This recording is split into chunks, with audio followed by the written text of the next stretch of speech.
মাননীয় সদস্য হুমাম কাদের চৌধুরী, চট্টগ্রাম ৭, আপনার সময় ৬ মিনিট। বিসমিল্লাহির রহমানির রহিম। মাননীয় স্পিকার, আপনাকে ধন্যবাদ। প্রথমত এই জিনিসটা বলা দরকার, আজকে আমার এখানে থাকার কথা ছিল না, আমার এখানে দাঁড়িয়ে বক্তব্য রাখারও কথা ছিল না। আমার মরহুম বাবা সালাউদ্দিন কাদের চৌধুরী, ওনাকে মিথ্যা মামলায় হত্যা করা হয়, আর সেই কারণে the Almighty in His great wisdom has decided that I stand here in His stead. আমি যদি কোনো ভুল করে থাকি আমাকে ক্ষমা করে দিবেন, তবে প্রথমবারের মতো বক্তব্য রাখছি এই সংসদে, কিছুটা তো নার্ভাসনেস আছে।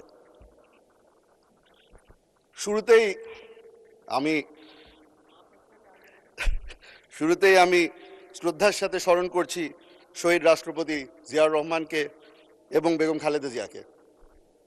ওনাদের কারণে আজকে এই স্বাধীন বাংলাদেশে দাঁড়িয়ে আপনার সামনে বক্তব্য রাখতে পারছি।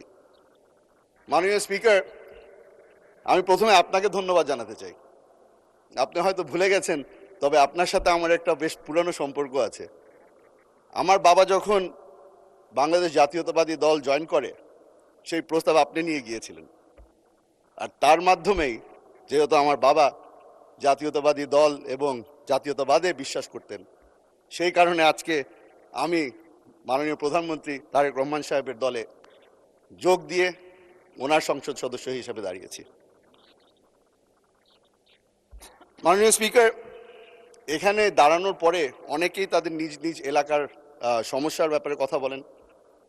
আমি আজকে সেটা থেকে একটু দূরে সরে যাচ্ছি। রাঙ্গুনিয়া চট্টগ্রাম ৭-এর জনগণ আমাকে ভোট দিয়ে এখানে পাঠিয়েছে, কারণ তারা বিশ্বাস করেছে যে আমার মধ্যে হয়তো সেই ক্যাপাবিলিটিটা আছে, যেটার মাধ্যমে এই এলাকার সব সমস্যার সমাধান আমি খুঁজে পাব।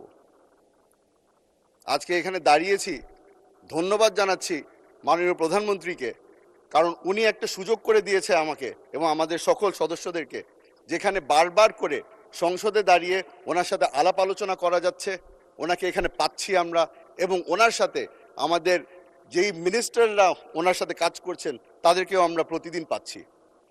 তাদের কাছে আমি অনুরোধ করব, আমার এলাকার যখন সমস্যা নিয়ে আপনাদের কাছে আসি, সাহায্য করবেন। 17 বছর ধরে কোনো ধরনের উন্নয়ন হয়নি রাঙ্গুনিয়ায়। আজকে আপনাদের কাছে হাত পেতে ছোট ভাই হিসেবে এসেছি, আশা করি আপনারা সকলেই সাহায্য করবেন। মাননীয় স্পিকার, বর্তমানে আমরা একটা জিনিস নোটিস করছি, সেটা হচ্ছে এই সংসদের মধ্যে একটা ট্রাস্টের ল্যাকিং চলে এসেছে। আমরা বারবার করে বলেছি, আমার প্রধানমন্ত্রী বারবার করে বলেছে, জুলাই সনদের মধ্যে যা যা লেখা আছে অক্ষরে অক্ষরে সেটা বাস্তবায়ন করব আমরা। তবে আমার বিরোধী দলের বন্ধুরা যেটা বিশ্বাস করতে রাজি না। হয়তো এত বছর নির্যাতিত হওয়ার কারণে তারা এখন আর কাউকে বিশ্বাস করে না। তবে আমি বলে রাখি, আপনারা যেভাবে করে 17 বছর নির্যাতিত হয়েছিলেন, আমরা এখানে যারা উপস্থিত আছি আমরা সকলেই নির্যাতিত হয়েছিলাম। আপনারা যেভাবে করে এখানে সংসদ সদস্য আছে যে আয়না ঘরে অনেক বছর ছিলেন, আমিও সেই একই আয়না ঘরে 7 মাস হয়ে এসেছি।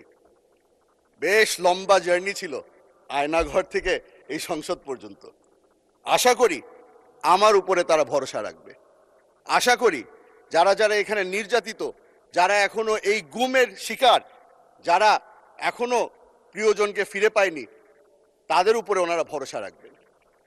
আমরা একটা নতুন জিনিস দেখতে পেলাম। প্রথমবারের মতো আমার প্রধানমন্ত্রী একদিনের মাথায় এই সংসদে দাঁড়িয়ে বলল, আপনারা আপনাদের সাহায্যের হাত বাড়িয়েছেন, আমরা সেই সাহায্য চাই। সঙ্গে সঙ্গে কমিটি গঠন করে দেওয়া হলো। এই ন্যাশনাল এবং ইন্টারন্যাশনাল ক্রাইসিসের মধ্যে আমরা তাদের সাহায্য কামনা করি, এবং যেহেতু তারা সাহায্য করতে চেয়েছে আমরা তাদেরকে ধন্যবাদ জানাই। মাননীয় স্পিকার, আজকে অবাক হলাম। আমি একটি প্রোগ্রামে গিয়েছিলাম যেখানে এই মানবাধিকার নিয়ে অনেকক্ষণ ধরে কথাবার্তা হচ্ছিল। সেখানে আমাকে বলা হলো যে এই মানবাধিকারের যেই অর্ডিন্যান্সটা ছিল সেটা ল্যাপস হয়ে গেছে, কেন হলো? সেখানে জবাব দিয়ে এসেছি যে মানবাধিকারের যেই অর্ডিন্যান্স ল্যাপস হয়েছে সেটা একটা দুর্বল অর্ডিন্যান্স ছিল। শক্তিশালী বিল আকারে আমরা এখানে একটি নতুন বিল প্রস্তাব করব। আশা করি তারা ভরসা রাখবে যে যেই ব্যক্তি 7 মাস টর্চার হয়েছে সেই ব্যক্তি তাদেরকে মিথ্যা কথা বলছে না, অসৎ কথা বলছে না। মাননীয় স্পিকার, আমরা গত 2 মাস ধরে চেষ্টা করেছি এই সংসদে দাঁড়িয়ে তাদের যেই ভরসা আছে সেটা যেন আমাদের পক্ষে নিয়ে আসতে পারি। আশা করছি সামনের মাস যেগুলি যাবে আস্তে আস্তে করে তারা আমাদের উপরে ভরসা রাখা শুরু করবে। মাননীয় স্পিকার, মাননীয় সদস্য, আপনাকে আরো 2 মিনিট সময় দিচ্ছি, কিন্তু এই 2 মিনিটের মধ্যে আপনি কনক্লুড করবেন। ধন্যবাদ মাননীয় স্পিকার।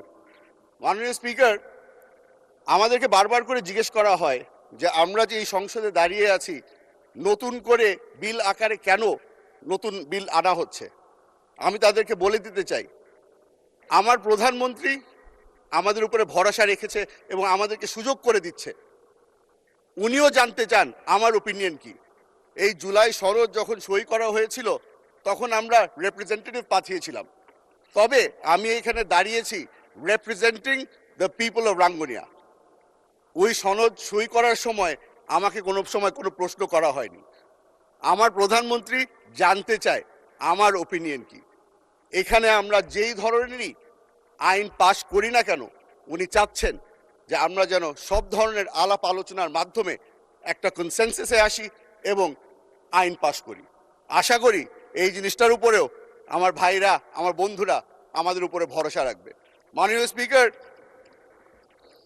আপনাকে ধন্যবাদ জানাচ্ছি, আবারও আপনাকে ধন্যবাদ জানাচ্ছি। এই সুযোগ করে দিয়েছেন। অনেক দিন ধরে এখানে বক্তৃতা দেই না বলে আমার এলাকার মানুষরা মনে করেছিল আমার মাইকটা হয়তো নষ্ট। আজকে আমি প্রমাণ করতে পারলাম যে আমার মাইক ঠিক আছে এবং আমার স্পিকার আমাকে সুযোগ করেছে। ধন্যবাদ মাননীয় স্পিকার।